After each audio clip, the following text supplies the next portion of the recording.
My name is Marcus, and I'm 31 now. This story begins when I was 25, fresh out of graduate school with a master's in computer science and enough student debt to buy a small house.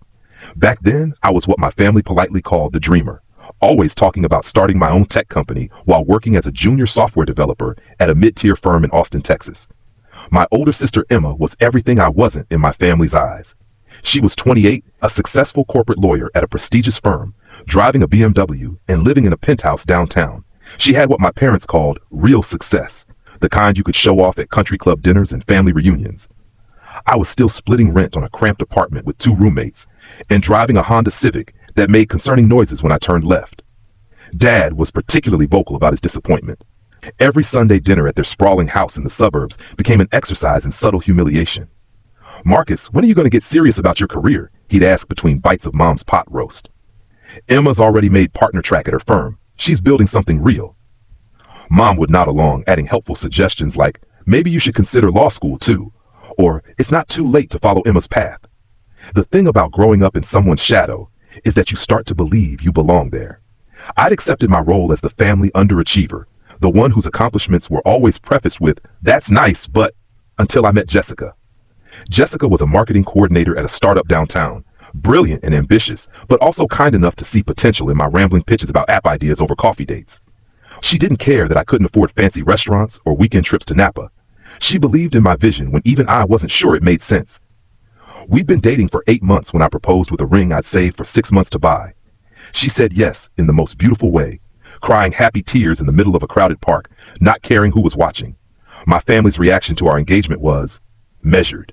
"That's wonderful, Marcus," Mom said with the same tone she'd used to compliment a child's crayon drawing. "Are you sure you're ready for that kind of responsibility? Marriage is expensive. You'll need to provide for her." Emma was more direct. "Jessica seems sweet, but Marcus, are you sure you can give her the life she deserves? I mean, you're still figuring things out career-wise." She said it with a sympathetic smile that somehow made it worse. The first crack in my world appeared at Emma's birthday party. It was a lavish affair at an upscale restaurant, the kind of place where the appetizers cost more than my weekly grocery budget. Jessica and I arrived fashionably late, me in my best shirt and tie, her in a dress that made her glow under the restaurant's warm lighting. Emma held court at the head of a long table, designer dress, professional highlights catching the light just right. Throughout dinner, she kept steering conversations toward her latest case victories and the vacation she'd just booked to Italy. But it was the way she looked at Jessica that bothered me. Not hostile, exactly, but appraising. "Jessica," Emma said during dessert, her voice carrying over the table's chatter, "you should come by my place sometime. I've been meaning to show you the renovations. The view from my balcony is incredible. You can see the entire city skyline." Jessica smiled politely. "That sounds lovely. I keep telling Marcus he should aim higher," Emma continued, wine loosening her tongue. "Someone like you could really inspire a man to reach his potential. Success is attractive, don't you think?" Dad chuckled from across the table. Emma's always been the motivated one, natural-born leader. I laughed it off, but under the table Jessica's hand was tense in mine, her smile strained. That night, as we drove home in my rattling Honda, she was unusually quiet. "Your family really loves Emma," she finally said. "They do," I admitted. "She's always been the golden child." What I didn't realize was that this wasn't just family dysfunction playing out over dinner. It was recruitment. Over the next few weeks, I noticed small changes. Jessica would mention running into Emma at the grocery store or the gym. Coincidences that seemed to happen with increasing frequency. She'd come home from these encounters with suggestions about networking opportunities or comments about how important financial stability was in a marriage. "Emma has some interesting perspectives on career development," Jessica said one evening while we were cooking dinner together. "She thinks you have potential, but you need to be more strategic." I wanted to feel encouraged, but something in her tone nagged at me. "Strategic how?" "Just, thinking bigger, taking advantage of connections. Emma knows people who could help you." The subtle campaign intensified over the following month. Jessica started working late more often, claiming her startup was going through a growth phase that demanded extra hours. But when I'd swing by her office to surprise her with dinner, the receptionist would look confused and tell me Jessica had left hours earlier. When I'd ask about it, she'd get vague, mentioning client meetings or networking events that never seemed to have any follow-up. I started paying closer attention to her phone calls. She'd step onto the balcony when certain calls came in, speaking in hushed tones that carried just enough for me to catch fragments. Words like potential and stability and future drifted back through the sliding door, but never enough context to understand the full conversations. Then there were the subtle changes in her appearance. New clothes that seemed more expensive than her salary could support. A fresh manicure every week. Hair styled more professionally than her startup environment required. When I complimented these improvements, she'd smile and say something about wanting to step up her game professionally. The breaking point came on a Thursday night I'll never forget. I'd been working late on a side project, an app prototype I'd been developing in my spare time. The concept was simple but powerful, a platform that helps small businesses manage customer relationships more effectively than the expensive enterprise solutions dominating the market. I was excited to show Jessica, convinced this could be the breakthrough that proved everyone wrong about my potential. I rushed home with takeout from her favorite Thai place, eager to share my progress. But when I opened the apartment door, voices drifted from the living room. Jessica's laugh, familiar and warm, mixed with another voice that made my stomach drop. Emma. I set the food down quietly and moved closer, not intending to eavesdrop, but unable to stop myself when I heard my name. Marcus is sweet, Emma was saying, but Jessica, you're too smart to settle. You deserve someone who can actually provide for you, not just dream about it. I love him, Jessica replied, but her voice sounded uncertain, like she was testing the words rather than stating a conviction. Love doesn't pay bills or build the future you want. Look, I care about my brother, but I also care about you. You could have so much more: stability, success, the kind of life where you don't have to worry about money or status. There was a pause, the sound of wine glasses clinking, then Emma's voice again, lower but still audible through the thin walls of our apartment. I know successful men, Jessica. Partners at my firm, investors, entrepreneurs who've actually made it. Men who could give you the life Marcus talks about but can't deliver. Men who don't spend their evenings coding fantasy apps that will never see the light of day. My heart hammered against my ribs. I pressed myself closer to the wall, needing to hear Jessica's response but dreading it at the same time. I don't know, Jessica said slowly. It feels wrong to even think about it. Marcus works so hard and he really believes in what he's doing. Hard work without results is just spinning your wheels, Emma replied smoothly. You're 26, Jessica. You can't wait forever for him to grow up and face reality. The men I'm talking about, they're not projects waiting to be fixed. They're already successful, already established. You could start building your real life immediately instead of waiting for Marcus to maybe, possibly, someday figure it out. The silence that followed was deafening. I couldn't move, couldn't breathe, couldn't process what I just heard. My sister wasn't just undermining me. She was actively recruiting my fiancé to abandon our relationship for someone who could provide the lifestyle Emma thought Jessica deserved. It's not wrong to want more for yourself, Emma continued, her voice taking on the persuasive tone she used in court. Marcus will understand eventually. Deep down, he knows he's not ready for this level of commitment. You'd be doing him a favor by freeing him up to focus on his career without the pressure of supporting a wife. But the engagement, Jessica's voice was barely a whisper. Engagements can be broken. It's better to face reality now than to waste years hoping he'll become someone he's not. I love my brother, but I also see his limitations. He's a dreamer, not a doer. You need a doer. I backed away from the door, grabbed my keys, and left without saying a word. I spent the night driving aimlessly through Austin's empty streets, mind racing with every slight, every comparison, every moment when my family had made me feel small. But this was different. This wasn't just about their expectations for my career. This was about them actively sabotaging my personal life because they were convinced I wasn't good enough for the woman I loved. When I finally came home the next morning, Jessica was waiting for me at the kitchen table, still in yesterday's clothes, eyes red from crying. "We need to talk," she said. What followed was the most painful conversation of my life. She didn't admit to Emma's recruitment pitch, but she didn't need to. The words she used were different, but the message was the same. I wasn't enough. Not ambitious enough, not successful enough, not ready enough for the kind of future she wanted. "I think we moved too fast," she said, sliding the engagement ring across the table toward me. "I need someone who's already established, Marcus. Someone who can provide stability. Someone like the men Emma knows," I said quietly. Jessica's face went pale. She didn't deny it. "How long has this been going on?" I asked. "It's not what you think." "How long, Jessica?" She looked down at her hands, tears falling onto the table. "She reached out to me about 3 weeks after your sister's birthday party. She said she was worried about both of us, that she could see we weren't on the same page about the future." 3 weeks. 3 weeks of systematic manipulation, while I'd been working late nights on an app I thought could change our lives, dreaming about the financial freedom that would let me give Jessica everything she wanted. "She introduced me to some people," Jessica continued. "Successful people. And Marcus, they're so confident, so established. They have 5-year plans and investment portfolios and they're not me," I finished. "I'm sorry," she whispered. "I really did love you. I still do. But love isn't enough if we want different things. She moved out that weekend. 3 weeks later, I saw a photo on Emma's Instagram, a group shot from some law firm networking event. Jessica was there, smiling next to a man in an expensive suit, Emma's arm around both of them like she was presenting a prize. The caption read, "So proud to introduce Jessica to our amazing legal community. She's transitioning from startup life to something more stable, new beginnings, growth mindset." That was my breaking point. Not the betrayal itself, but the public victory lap. My sister had systematically destroyed my relationship and then celebrated it on social media like she'd saved Jessica from a burning building. I quit my job the following Monday, cashed out my small 401k, sold everything I owned except my laptop and enough clothes to fill a backpack, and bought a one-way ticket to San Francisco. If they wanted to write me off as a failure, I'd disappear and let them think they'd won. But here's the thing about hitting rock bottom. It gives you a solid foundation to build from. The first year in San Francisco was brutal. I slept on couches and shared apartments with other aspiring tech workers, survived on ramen noodles and free pizza from networking events, and spent every waking hour either coding or learning about the startup ecosystem. I'd left Austin with $3,000 in cash and a determination to prove that their assessment of my potential had been catastrophically wrong. My first breakthrough came through a coding boot camp where I'd volunteered to mentor newer students. One of them, David, was working on a project for his family's small restaurant chain, struggling with inventory management and customer data. I offered to help, and within 2 weeks, we built a prototype that solved problems he'd been wrestling with for months. Word spread through the bootcamp network. Suddenly, I had small businesses approaching me with similar challenges: local shops, family restaurants, service providers who needed technology solutions but couldn't afford enterprise-level software.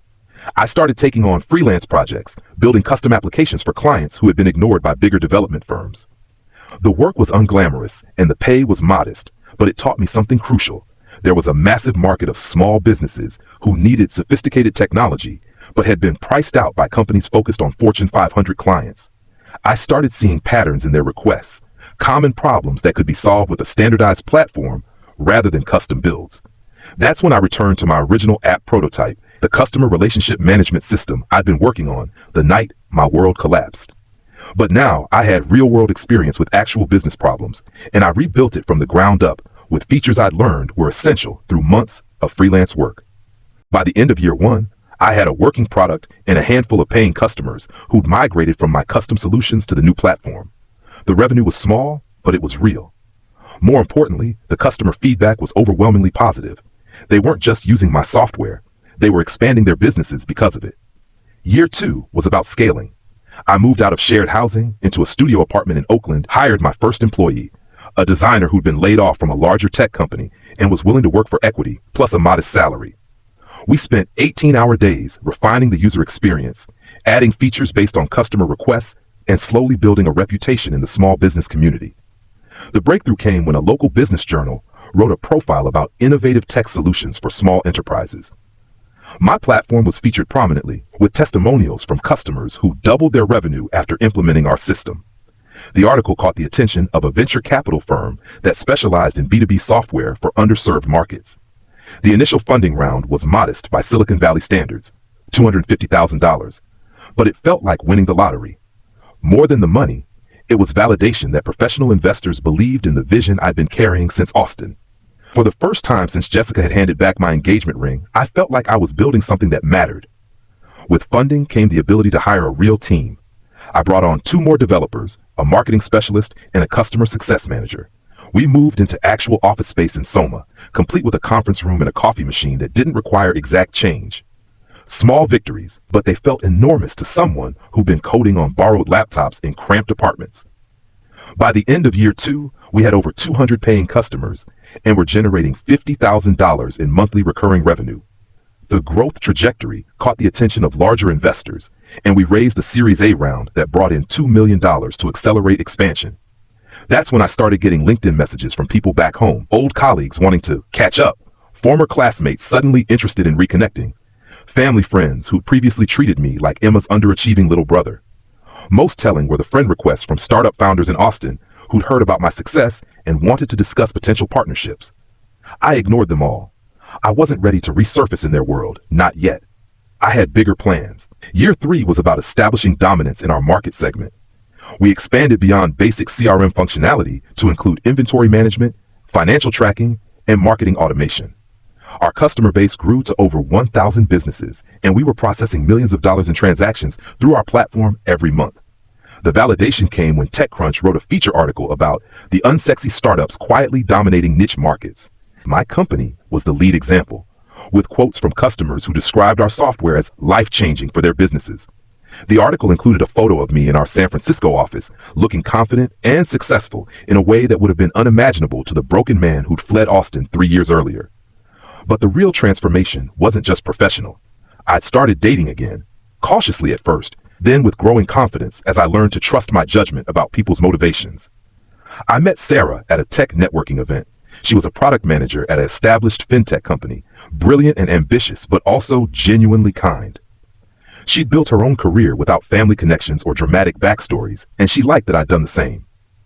We moved in together after 8 months, not because either of us was desperate for companionship, but because we built something real together. She understood the demands of startup life and supported my vision while maintaining her own career trajectory. For the first time since Jessica, I was in a relationship based on mutual respect rather than dependency or manipulation. Year 4 brought the acquisition offer. A major enterprise software company had been watching our growth and wanted to acquire us for $15 million. It wasn't Google buying YouTube money, but it was enough to make me financially independent for life. More importantly, they wanted me to stay on as product lead for their small business division, giving me resources I could never have accessed as an independent startup. I took the deal, but with conditions that protected my team and preserved the culture we'd built. The acquisition made tech blogs and industry publications, establishing me as someone worth watching in the enterprise software space. Suddenly, I was invited to speak at conferences, quoted in articles about the future of small business technology, and courted by other companies who wanted to partner with someone who understood both innovation and practical business needs. The acquisition money became seed capital for my next venture. This time I wasn't building alone. I'd learned the value of partnerships, of surrounding myself with people who complemented my skills rather than competed with them. We developed a venture capital fund focused on B2B software for underserved markets, using my experience and network to identify promising startups that larger VCs overlooked. Our first investment was in a company building financial tools for immigrant-owned businesses, founders who reminded me of my early customers, brilliant and hardworking but ignored by the mainstream tech industry. 6 months later, that company was acquired by a major bank for 10 times our investment.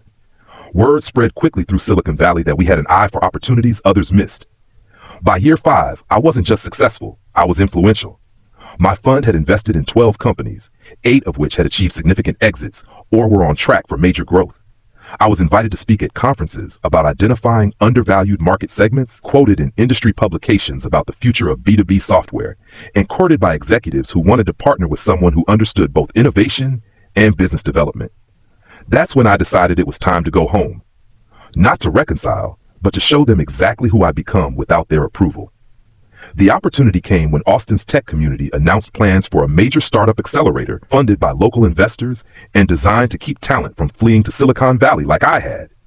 The initiative was being championed by the same people who'd once dismissed Austin as a secondary market, now desperate to compete with California for entrepreneurial talent. I reached out to the organizers and offered to be the keynote speaker for their launch event. The response was immediate and enthusiastic. They didn't just want me to speak. They wanted me to co-sponsor the entire initiative. My name would be on everything: the marketing materials, the venue banners, the press releases, announcing Austin's commitment to nurturing homegrown innovation. I said yes, with one condition. I wanted to host a VIP reception before the main event, exclusively for major donors and community leaders. A small gathering where Austin's power brokers could network and discuss the future of Texas technology. And I made sure my family's names were on the invitation list. The event was scheduled for a Friday evening at the Four Seasons downtown, the same part of the city where Emma lived, where my parents played golf, where Jessica had once imagined building her perfect life. I flew in from San Francisco that morning, my assistant having arranged everything from hotel accommodations to car service. Driving through Austin felt surreal. The city had grown dramatically in the 5 years since I'd left, new buildings reaching toward the sky, the downtown area more polished and cosmopolitan than I remembered. But the emotional geography remained the same. These streets held memories of feeling small, of being dismissed, of watching opportunities slip away because I didn't fit their definition of success. Now, I was returning as the guest of honor. I arrived at the hotel 3 hours before the reception, using the time to review attendee lists and prepare for conversations I'd been mentally rehearsing for years. My suit was custom tailored, my confidence earned through 5 years of proving doubters wrong. I'd learned to carry myself like someone who belonged in rooms full of powerful people, because I'd become someone who actually did belong in those rooms. As guests began arriving, I positioned myself near the entrance with the event organizers, greeting each person individually. City council members who'd once ignored tech policy were now eager to discuss Austin's innovation ecosystem. University administrators who dismissed entrepreneurship programs were suddenly champions of startup education. Venture capitalists who'd relocated from California were curious about my perspective on local investment opportunities. The irony was palpable. 5 years earlier, I'd been the dreamer they'd politely dismissed. Now they hung on every word as I discussed market trends and investment strategies. Then I saw them. Dad walked in first, silver-haired and distinguished in his usual country club uniform of navy blazer and khakis. He looked exactly the same, except for the slight uncertainty in his eyes as he scanned the room, clearly out of place among the tech elite. Mom followed, elegant in her cocktail dress, but with the same appraising expression she'd worn at every family gathering where I'd fallen short of expectations. Emma arrived last, alone, wearing a black dress that was professional, but not quite as expensive as the ones she used to favor. She'd cut her hair shorter, and there was something different about her posture, less commanding, more cautious. I'd heard through mutual connections that her law firm had undergone restructuring, and several senior associates had been let go. Emma hadn't been terminated, but her path to partnership had become significantly more uncertain. I waited for them to notice me, watching as recognition dawned on their faces. Dad's eyebrows raised almost imperceptibly. Mom's practiced smile faltered for just a moment. Emma froze mid-step, her eyes widening as she took in my position at the center of everything, not just attending the event, but clearly hosting it. Marcus? Dad approached first, extending his hand like we were business associates rather than family. I didn't realize you were involved with this event. I'm co-sponsoring it, I replied evenly, accepting his handshake with the same professional courtesy I'd use with any other donor. Welcome to Austin's tech future. The irony wasn't lost on any of us. Here they were, in their own city, as guests at an event I was hosting to celebrate the kind of innovation they'd once dismissed as impractical dreaming. Emma finally found her voice. This is incredible, Marcus. I had no idea you'd gotten so involved in the Austin scene. I haven't, I said. I live in San Francisco now. This is just an investment in my hometown's potential. The word investment hung in the air like a challenge. In their world, investors were the people you courted for support, not the people you used to dismiss over Sunday dinner. As the evening progressed, I worked the room with practiced ease, introducing connections that could benefit the local startup ecosystem, while subtly demonstrating my position in the hierarchy. City officials sought my opinion on technology initiatives. University representatives pitched research partnerships. Entrepreneurs approached with proposals for funding. My family watched from the periphery, slowly realizing that everyone who mattered in Austin's business community either knew my name or wanted to learn it. I could see them processing the cognitive dissonance. The same son and brother they'd written off as a dreamer was now the person these powerful people came to for advice and connections. The revelation came during my brief speech to the gathered VIPs. I thanked the co-sponsors, outlined the accelerator's mission, and shared my vision for Austin becoming a true competitor to Silicon Valley. Some of you might remember me as someone who left Austin to chase dreams in California, I said, making eye contact with my family across the room. But the truth is, I never stopped believing in what we could build here. Sometimes you have to prove yourself elsewhere before people take you seriously at home. The applause was warm and genuine, but I was watching their faces. Dad looked confused, as if he couldn't reconcile the man on stage with the son he remembered. Mom's expression was unreadable, carefully neutral. Emma stared at me with something that might have been respect or might have been calculation. The most dangerous phrase in innovation, I continued, is that's not realistic. Every breakthrough starts with someone believing in an idea that others dismiss as impractical. The goal of this accelerator is to make sure Austin becomes a place where those ideas get support instead of skepticism. After the speech, the event organizers pulled me aside for photos with major donors and media interviews about my commitment to Austin's growth. A reporter from the Austin Business Journal asked about my journey from local developer to Silicon Valley success story. Sometimes the best thing that can happen to an entrepreneur is being told their vision isn't realistic, I said. It forces you to either give up or prove everyone wrong. I chose to prove them wrong. By the time I was free to mingle again, my family had repositioned themselves near the bar, clearly waiting for an opportunity to approach. But I wasn't ready for that conversation yet. Instead, I spent the rest of the reception building genuine connections with people who shared my enthusiasm for innovation, leaving my family to observe from a distance. The main event the following evening was even more surreal. The convention center was packed with entrepreneurs, students, investors, and city leaders, over 1,000 people who'd come to hear about Austin's tech renaissance. I was introduced as the keynote speaker to thunderous applause, my bio reading like a Silicon Valley success story with Texas roots. From the stage, I could see my family in the audience, 3 faces among hundreds, no longer the arbiters of my worth, but simply observers of what I'd built without them. My speech focused on resilience, on the importance of believing in your vision even when others don't, on the value of taking risks and learning from failure. I didn't mention my family directly, but anyone who knew our history would understand the subtext. The most dangerous phrase in innovation, I concluded, is, "That's not how we do things here." Growth requires stepping outside comfortable expectations and proving that different doesn't mean wrong. Austin has the talent and resources to compete with Silicon Valley. What we need now is the courage to support ideas that don't fit traditional molds. The standing ovation lasted 3 minutes. As I left the stage, several investors approached with partnership proposals. Universities offered research collaborations, and a documentary filmmaker requested an interview about my journey from Austin to Silicon Valley and back. But the encounter I'd been anticipating finally came at the after-party. Emma approached while I was speaking with the mayor about smart city initiatives. "Marcus," she said when there was a break in the conversation, "could we talk privately?" I excused myself from the mayor and followed Emma to a quieter corner of the venue. Up close, I could see the careful makeup covering dark circles under her eyes, the slightly strained quality of her smile. "I owe you an apology," she began, "for everything that happened with Jessica, for the way our family treated you, for not believing in what you were trying to build." I waited, saying nothing. "I know you probably hate me," she continued, "but I hope someday you'll forgive me. I was wrong about everything." "You weren't wrong," I said quietly. "You were right that I wasn't ready back then. I needed to leave Austin to become the person I was supposed to be." Emma blinked, clearly not expecting that response. "The difference," I continued, "is that you thought leaving meant failing. But sometimes leaving means growing into someone your hometown doesn't recognize anymore." She nodded slowly, tears forming in her eyes. "I've made mistakes, Marcus. My career isn't what I thought it would be, and I've hurt people I care about. I was hoping maybe you'd have some advice or connections that might help me transition into something new." There it was, the real reason for the apology, the private conversation, the vulnerability. She needed something from me. "I'll think about it," I said. "But Emma, any relationship we have moving forward has to be based on who we are now, not who we used to be." She nodded eagerly. "Of course, I understand." But I wasn't finished. "That means no more family politics, no more comparing achievements, no more treating me like the little brother who needs guidance. If you want my help, you'll get it because you deserve it, not because we share DNA."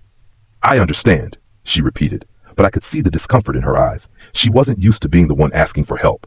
The conversation with my parents came the next day, at the hotel restaurant where I was having lunch before my flight back to San Francisco.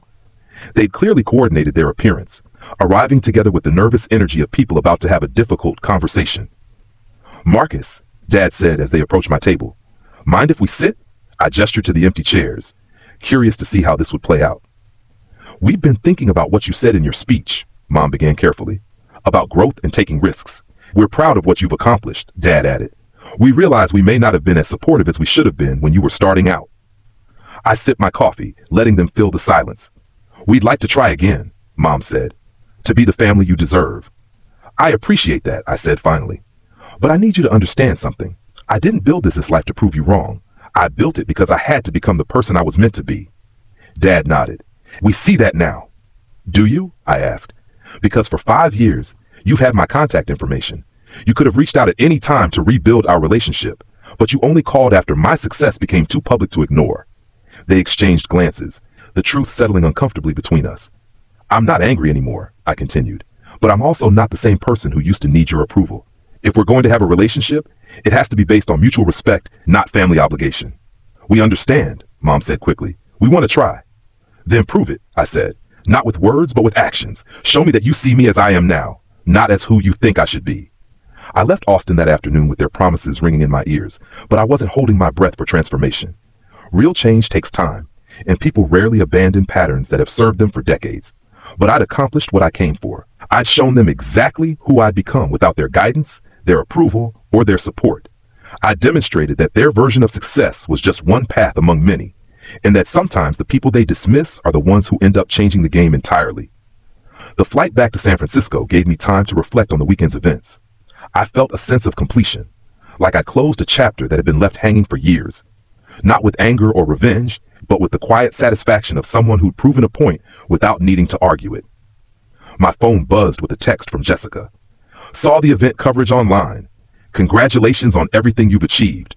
You deserve all of it. I stared at the message for a long moment, remembering the woman who'd handed back my engagement ring because I wasn't established enough for her vision of the future. I thought about responding, maybe even agreeing to meet for coffee the next time I was in Austin. But then I realized I had nothing to say to her. She'd made her choice based on who I was then, and I'd built my success without needing her validation. I deleted the message without responding. Some chapters don't deserve epilogues. 6 months later, Emma moved to San Francisco. She'd gotten a job at a tech startup through connections I'd provided, taking a significant pay cut to transition from law to business development. We grabbed coffee occasionally, building a relationship based on who we were becoming rather than who we'd been. I've been thinking about what you said, she told me during one of our meetings, about relationships being based on who we are now. I realized I spent years trying to manage your life because I was afraid of my own choices. What do you mean? I chose law because it was safe, prestigious, what our parents expected. But watching you build something from nothing, even when everyone thought you were crazy, I envied that courage. I think I sabotaged your relationship with Jessica because I was jealous that you were brave enough to take risks while I was playing it safe. It was the most honest conversation we'd ever had. I didn't forgive her immediately. Trust takes time to rebuild, but I respected her willingness to examine her own motivations. My parents visited twice that year, staying in my guest room and marveling at the life I'd built 3,000 miles from their expectations.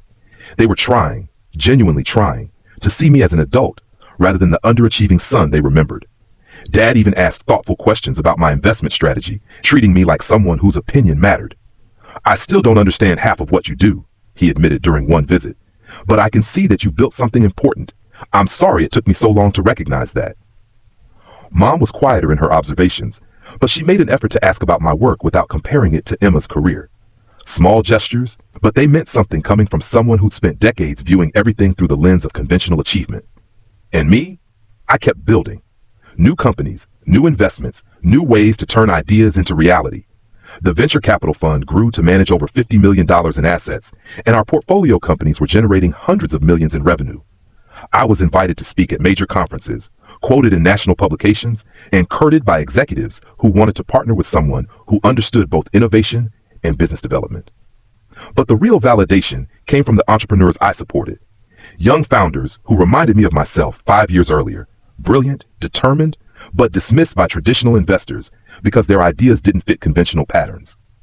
When their company succeeded, when they hired their first employees or landed their first major customers, I felt the same satisfaction I'd experienced building my own startup.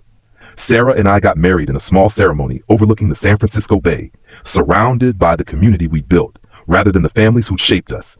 She'd left her fintech job to start her own company, and I was her first investor. Not because we were married, but because her vision for improving financial literacy among underserved communities was exactly the kind of overlooked opportunity my fund existed to support. The last time I spoke publicly about my Austin roots was at a tech conference in New York, 2 years after that pivotal weekend. Someone in the audience asked about overcoming family pressure to follow traditional career paths.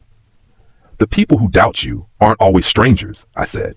Sometimes they're the people who love you but can't see past their own limitations. Your job isn't to change their minds. Your job is to build something so undeniably valuable that their doubts become irrelevant.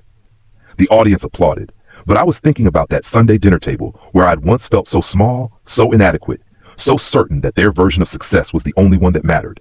Now I know better. Success isn't about proving anyone wrong. It's about proving yourself right. But life has a way of bringing everything full circle in unexpected ways. 3 years after my triumphant return to Austin, I received a call that changed everything once again.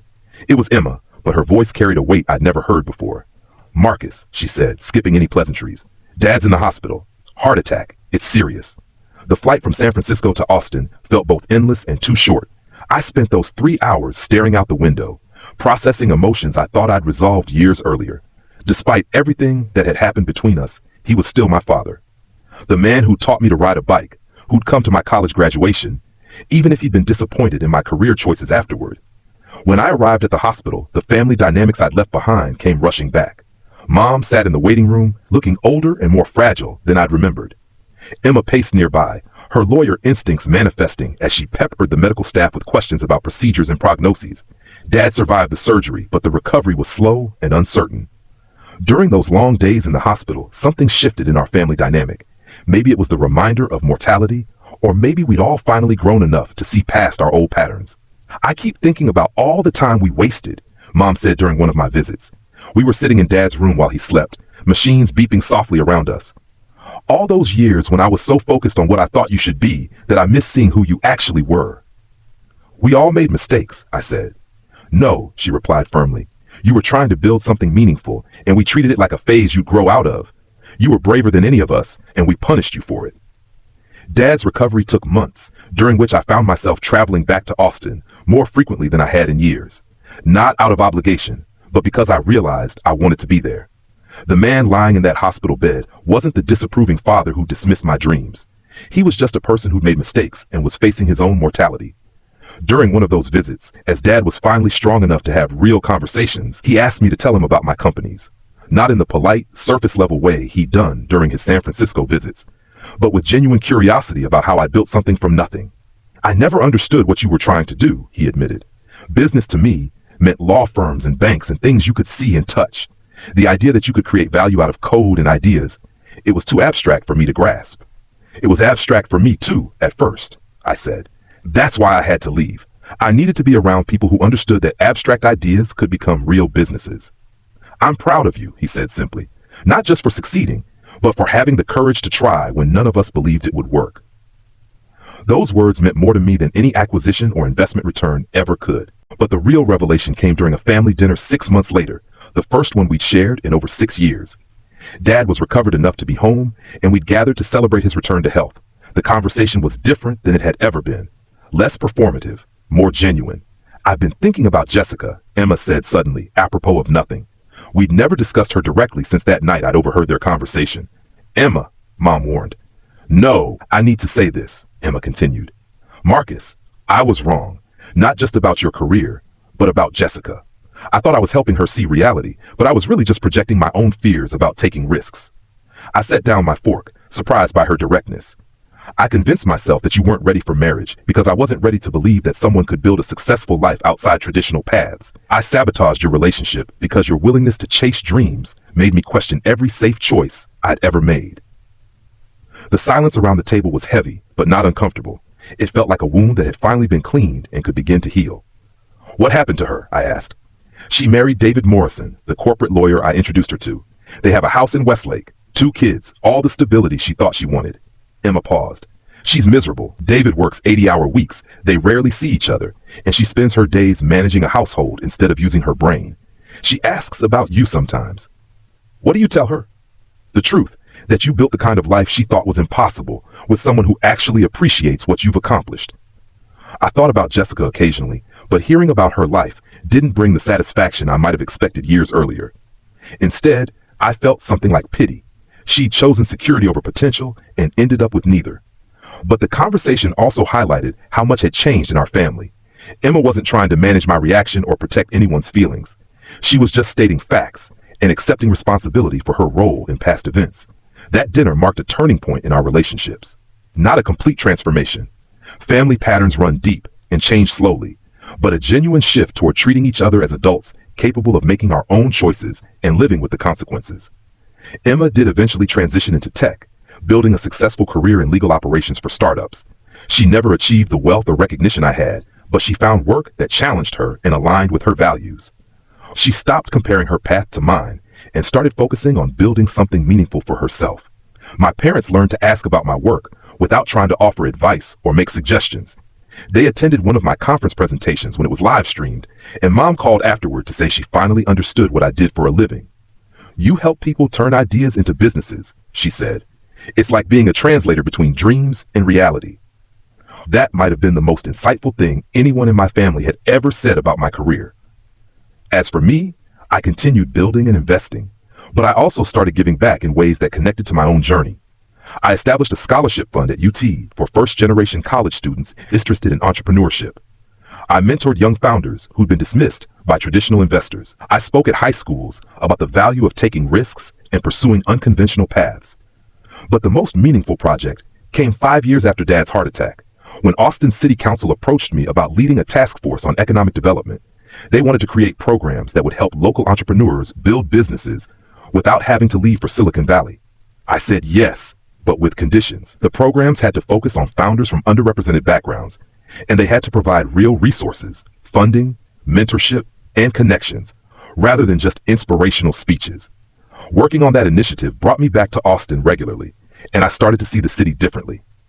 It wasn't the place that had failed to understand my vision. It was a community that was learning to embrace innovation while maintaining its unique character. During one of those visits, I ran into Mrs. Henderson, my high school computer science teacher, who'd been the first person to encourage my interest in programming. She was retired, but still volunteering with students interested in technology. "I always knew you'd do something special," she said over coffee.